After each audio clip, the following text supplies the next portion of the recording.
En ung kvinne i California som ble kidnappet for 10 år siden, har endelig blitt gjenforent med sin familie.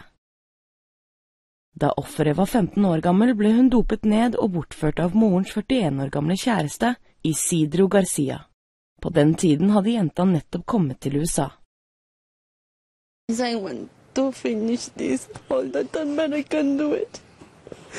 I was very afraid about everything because I was alone. I think I was alone, but I never wasn't.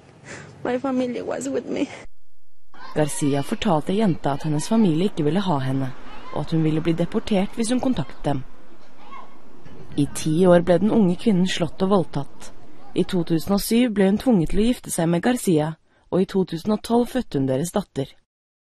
25-åringen som nå er omgitt av sin familie, føler seg frarøvet sin barndom og krever rettferdighet. I was 15. I can study. I can do nothing. I just did what he wants I did. I don't have like these 10 years. That's right. I don't have life. Det tok 10 år for kvinnen å samle mot til å kontakte politiet. Garcia ble arrestert og står overfor kriminelle anklager.